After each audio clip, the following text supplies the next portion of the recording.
नमस्कार, live cities के night bulletin दिन भर बिहार में आपका स्वागत है। खबरों की शुरुआत करेंगे, लेकिन उससे पहले एक नजर डालते हैं आज की सुर्खियों पर। मानसून सत्र के पहले दिन सदन में बवाल। सीएम नीतीश के सामने विजय सिन्हा और अशोक चौधरी के बीच कहासुनी। तेजस्वी ने दी नीतीश सरकार को चेतावनी। नीतीश से नहीं संभल रहा बिहार, बेटा को बना दे मुख्यमंत्री, राबड़ी देवी बोली। पूर्व जेडीयू एमएलसी कांग्रेस में शामिल, प्रदेश अध्यक्ष बोले भगदड़ का माहौल। 5 सितंबर को पटना में आरएलएम की रैली होगी, उपेंद्र कुशवाहा बोले। चंदन मिश्रा हत्याकांड में एडीजी ने तौसीफ से की पूछताछ। पटना में बीच सड़क युवक का मर्डर। गंगा नदी में डूबे 5 बच्चे। शिक्षा विभाग के एसएस सिद्धार्थ का नया फरमान। अब खबरें विस्तार से। बिहार विधानमंडल के मानसून सत्र का आगाज हंगामेदार हुआ। पहले दिन बमुश्किल 15 मिनट तक सदन चला। वित्त मंत्री सम्राट चौधरी ने अनुपूरक बजट पेश किया, जिसके बाद कार्यवाही कल सुबह 11 बजे तक के लिए स्थगित कर दिया गया। सदन भले 15 मिनट तक चला हो, लेकिन सदन के बाहर विपक्ष ने सरकार के खिलाफ जमकर नारेबाजी और विरोध प्रदर्शन किया। विपक्षी विधायकों ने हाउस में जमकर हंगामा किया। इस दौरान विधानसभा स्पीकर गुस्से में दिखे। उन्होंने विपक्षी विधायकों को फटकार भी लगाया। विधानसभा कैंपस में कांग्रेस, राजद और लेफ्ट के विधायकों ने वोटर लिस्ट वेरिफिकेशन, राज्य में बर्बाद लॉ एंड ऑर्डर, गुंडाराज और जीवेश मिश्रा की नकली दवा के मामलों को जमकर उठाया। चुनाव चोर, गद्दी छोर, मतदाता पुनरीक्षण बहाना है, मकसद वोटबंदी को लाना है, क्राइम कंट्रोल नहीं तो किसान जिम्मेदार, यही है डबल इंजन की सरकार, संविधान बचाओ, लोकतंत्र बचाओ जैसे नारे विधानसभा परिसर में गूंजे।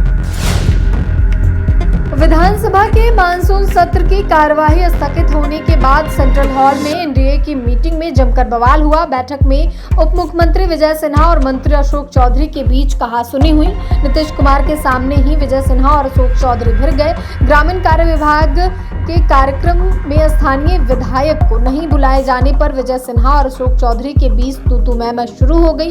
विजय सिन्हा ने यहां तक कह दिया कि गठबंधन धर्म का पालन एक सहयोगी नहीं बल्कि सभी सहयोगी को करना होगा। इस बैठक में प्रहलाद यादव का मामला भी विजय सिन्हा ने उठाया। विजय सिन्हा ने कहा प्रहलाद यादव ने सरकार बनाने में समर्थन दिया। इसकी जानकारी पहले ही शीर्ष नेताओं को थी। ग्रामीण कार्य विभाग में ग्लोबल टेंडरिंग को लेकर विधायकों ने भी आपत्ति जताई।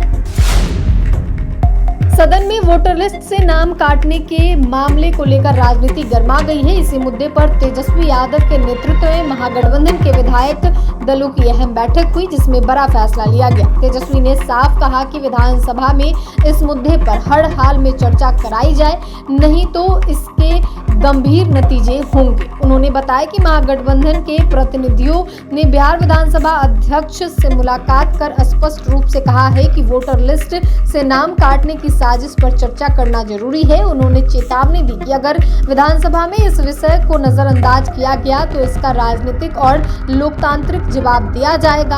हम लोग चुप नहीं बैठेंगे, सड़क से सदन तक लड़ाई लड़ेंगे। उन्होंने कहा कि अगर चर्चा नहीं हुई तो कल बड़े पैमाने पर इसका विरोध किया जाएगा। विधान परिषद की नेता प्रतिपक्ष राबड़ी देवी ने बड़ा बयान दिया है। राबड़ी देवी ने सीएम नीतीश कुमार को नसीहत दे दी है कि वो अपने बेटे को मुख्यमंत्री बना दे। उनका बेटा युवा है। राबड़ी देवी ने कहा कि नीतीश कुमार से बिहार नहीं संभल रहा। बिहार में अपराध बढ़ा है। पूरे बिहार में आपराधिक घटनाएं घट रही हैं। बिहार का लॉ एंड ऑर्डर ठीक नहीं है। उन्होंने कहा कि सीएम नीतीश कुमार के मुख्यमंत्री हैं, गृह मंत्री भी हैं, उनसे अब बिहार नहीं संभल रहा। राबड़ी देवी ने सीएम नीतीश को नसीहत देते हुए कहा कि नीतीश कुमार अपने बेटे को मुख्यमंत्री बना दे। उनका बेटा युवा है, युवा को मुख्यमंत्री बना दे। वहीं इस दौरान राबड़ी देवी ने वोटर लिस्ट पुनरीक्षण को लेकर भी नीतीश सरकार पर जमकर हमला बोला।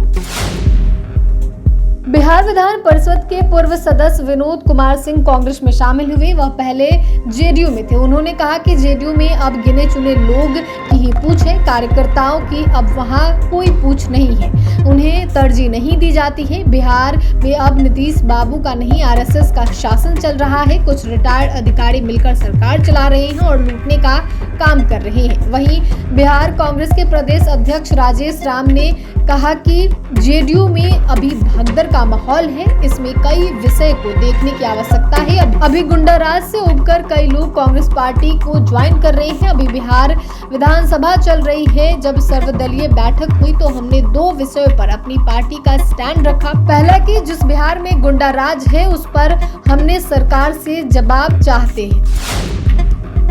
राष्ट्रीय लोक मोर्चा आरएलएम सुप्रीमो उपेंद्र कुशवाहा ने कहा कि आगामी विधानसभा चुनाव में महागठबंधन और राजद चाहे जितनी भी कोशिशें कर ले, इस बार उनकी दाल गलने वाली नहीं है। उन्होंने कहा कि जनता का भरोसा एनडीए पर ही है।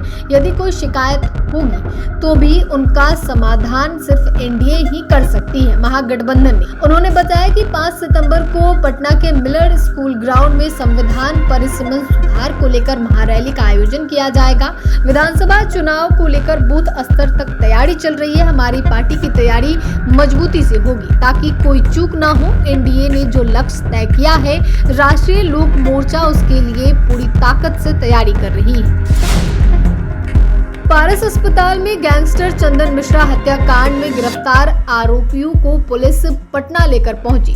चारों अपराधी काले रंग के स्कॉर्पियो में बैठे थे। पुलिस की 4 गाड़ियां स्कॉर्पियो को स्कॉट करते हुए लाई। इस दौरान एडीजी कुंदन कृष्णन भी एसटीएफ ऑफिस पहुंचे थे। उन्होंने भी आरोपियों से पूछताछ की। इस दौरान शूटर तौसीफ से भी उन्होंने सवाल जवाब किए। बक्सर में कुख्यात चंदन मिश्रा की हत्या की साजिश 3 दिन पहले रची गई थी। इस मामले में मुख्य शूटर तौसीफ उर्फ बादशाह, उसके मौसेरे भाई निशू के केयरटेकर हर्ष, उसके नर्सिंग स्टाफ भीम को पुलिस ने कोलकाता से गिरफ्तार किया है। पटना में एक बार फिर से बदमाशों ने एक शख्स की गोली मारकर हत्या कर दी। मृतक की पहचान आदित्य कुमार के रूप में हुई है। आदित्य अपने घर के पास खड़े थे, तभी एक बाइक पर सवार होकर 3 बदमाश पहुंचते हैं और आदित्य के सिर में गोली मार दी। गोली लगते ही आदित्य जमीन पर गिरा। फायरिंग की आवाज सुनकर मौके पर आसपास के लोग जुट गए। लोगों की भीड़ जुटती देख बदमाश अपनी बाइक छोड़ मौके से फरार हो गया।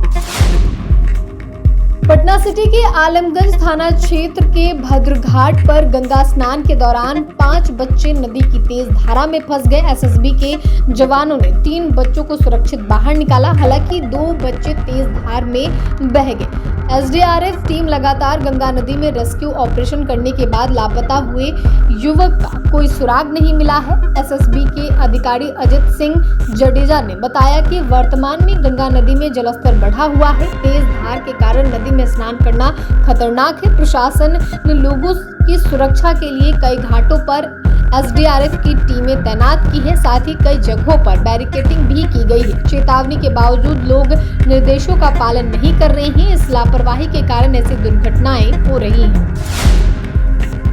राज्य सरकार ने कक्षा 1 से 5 तक की पुस्तकों में बदलाव की तैयारी शुरू कर दी है। यह बदलाव राष्ट्रीय शिक्षा नीति NEP 2020 के अनुरूप किया जा रहा है। इसके तहत अब बच्चों को स्थानीय भाषाओं में पढ़ाई कराई जाएगी और व्यवहारिक ज्ञान पर भी जोर दिया जाएगा।